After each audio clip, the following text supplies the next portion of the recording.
जरूरी सूचना है आप सभी स्टूडेंट्स के लिए, स्टडी फॉर सिविल सर्विसेज का Android app Google play store में आ चुका है, उसको प्लीज तुरंत इंस्टॉल कर लीजिए। और अगर आप स्टडी फॉर सिविल सर्विसेज के सिर्फ ऐप से कोई भी कोर्स, कोई भी पीडीएफ परचेस करते हैं तो उसमें अप्लाई कूपन, अगर आप ज्ञान सर जो है आप उसमें अप्लाई करते हैं, ये कूपन कोड है, तो उसमें 20% फीस तुरंत माफ हो जाएगी, मतलब 20% डिस्काउंट तुरंत उसमें लग जाएगा। ज्ञान सर लिखना है, नॉर्मली ज्ञान सर स्मॉल लेटर में है सब कुछ, कोई स्पेस नहीं, कोई कॉलम नहीं, सिर्फ ज्ञान सर, GYANSIR। इस तरह से अगर कूपन कोड लगाते हैं आप ऐप में बाई करने से पहले, जो अप्लाई कूपन वाले में आता है, तो 20% का डिस्काउंट तुरंत मिलेगा। वीडियो देखिए।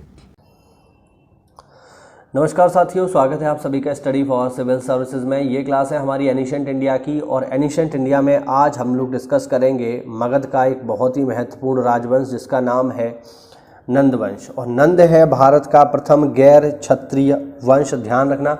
इसके बाद जो है मौर्य भी आएंगे, बट पहला तो यही है, तो काफ़ी महत्वपूर्ण है नंद वंश। चलिए इसकी आज चर्चा करते हैं। देखो जरा, इस वंश में कुल 9 राजा हुए, इसीलिए इन्हें नवनंद भी कहा जाता है।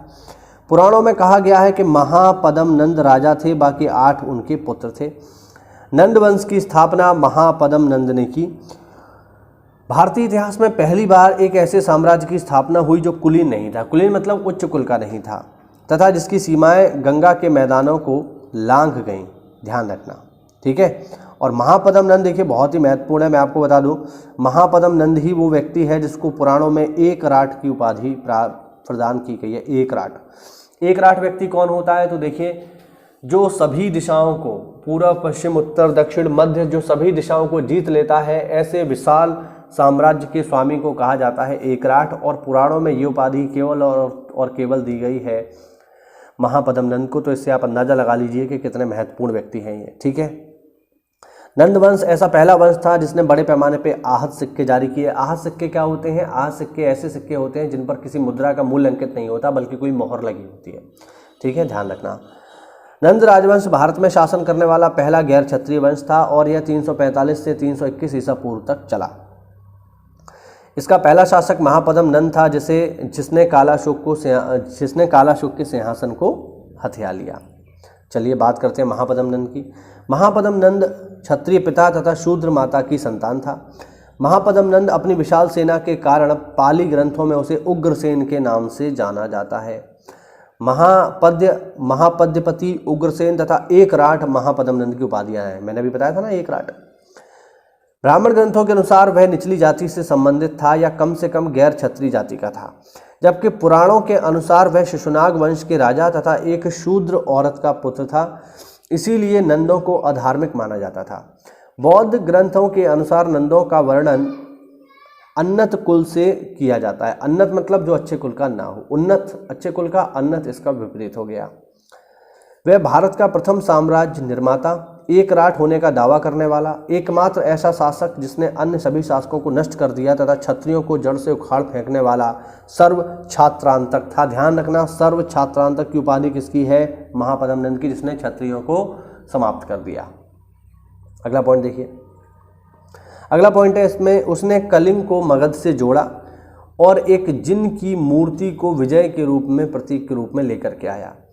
उसने नहरों का निर्माण करवाया और सिंचाई कार्यों के लिए भी उसने बहुत सारा काम किया। किसने? महापद्म नंद ने। ये ध्यान रखना कि जिनकी मूर्ति जो है उठा लाया था वो कहाँ से? कलिंग से। और इस वंश का जो अगला महत्वपूर्ण शासक है वो है साथियों घनानंद। घनानंद का नाम आप लोगों ने सबने सुना होगा, क्योंकि घनानंद की ही हत्या करके चंद्रगुप्त मौर्य मगध वंश की स्थापना करेगा, वो हम देखेंगे आगे। देखिए, घनानंद नंद वंश का अंतिम महत्वपूर्ण शासक था। घनानंद को यूनानी लेखकों ने अग्रमीज या जैनड्रमीज कहा है, ठीक है। घनानंद का सेनापति भद्रशाल तथा मंत्री शकटाल था। शकटाल की मृत्यु के बाद उसका पुत्र स्थूलभद्र को मंत्री पद दिया गया। घनानंद सिकंदर का समकालीन था, ध्यान रखना, और इसी के समय में सिकंदर का भारत पर आक्रमण हुआ। चाणक्य ने इसे चंद्रगुप्त मौर्य द्वारा मरवा दिया था, ठीक है। आगे है नंदोपक्रमणी, एक विशेष प्रकार का माप था। इसका आविष्कारक घनानंद है। इसे विशाल सेना को रखने का श्रेय दिया जाता है। अब देखिए, घनानंद जो है इसने अपनी जनता पर बहुत ज़्यादा टैक्स लगा दिए, बहुत ज़्यादा ही। इस कारण से इसकी जनता परेशान हो गई और जनता के विद्रोह का लाभ उठा करके, ठीक है, जनता जो विद्रोह कर रही थी उसका लाभ उठा करके क्या किया, चंद्रगुप्त मौर्य ने आचार्य चाणक्य की सहायता से मगध पर हमला किया और मगध पर हमला करने के बाद धनानंद को गद्दी से हटा दिया और धनानंद को गद्दी से हटाने के बाद उसने स्थापना करी मौर्य वंश की। ध्यान रखना, तो मौर्य वंश का जो संस्थापक है जिसका नाम है चंद्रगुप्त मौर्य, उसने धनानंद को ही समाप्त करके गद्दी को हासिल किया था। इस बात को याद रखिएगा, ठीक है। काफ़ी महत्वपूर्ण है, पेपर में कई बार पूछा जा चुका है कि बताइए चंद्रगुप्त मौर्य ने किसको हरा करके या किस सम्राट को समाप्त करके गद्दी को हासिल किया, तो आपका जवाब होगा चंद्रगुप्त मौर्य ने पराजित किया था धनानंद को। धनानंद किस वंश का शासक था, नंद वंश का। और दूसरा इसमें एक पॉइंट ये भी याद रखना, ये जो सिकंदर वाला पॉइंट है ये भी काफ़ी इंपॉर्टेंट है कि किसके समय में सिकंदर का भारत पर हमला हुआ, उस समय कौन राजा था। तो ध्यान रखना, सिकंदर का हमला हुआ है धनानंद के समय में और सिकंदर का जो सेनापति है जिसका नाम है सेल्यूकस निकेटर, वो हमला करेगा चंद्रगुप्त मौर्य के समय में 305 ईसा पूर्व में। तो ये हुआ आज का हमारा वीडियो साथियों। उम्मीद करता हूँ ये आपको महत्वपूर्ण जानकारी इसमें मिली होगी। अगले वीडियो में हम चर्चा करेंगे पल्लव वंश की और इससे जुड़े हुए महत्वपूर्ण चीज़ों की। चलिए साथियों, मिलते हैं अगली क्लास में, तब तक के लिए जय हिंद, जय भारत, वंदे मातरम। साथियों, UPSSC से नई वैकेंसी आ चुकी है जूनियर असिस्टेंट की, आप लोगों को पता चल गया होगा। तो अगर आप इसकी देखिए तैयारी करना चाहते हैं तो स्टडी फॉर सिविल सर्विसेज लेके आया है मात्र आपके लिए 799 रुपये में, यानी 800 रुपये में आपको जो है पूरा का पूरा कोर्स दे दिया जाएगा, ठीक है, जूनियर असिस्टेंट का।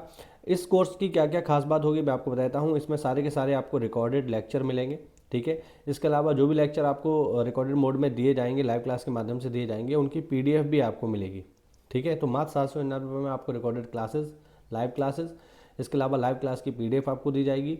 और इसी 799 रुपये में ही आपको जो है 20 टेस्ट सीरीज भी दे दी जाएंगी। टेस्ट सीरीज मतलब आपकी जो है 100 क्वेश्चन की 20 टेस्ट सीरीज दे दी जाएंगी। 4 इसमें जो है सब्जेक्ट आते हैं, आप लोगों को पता होगा।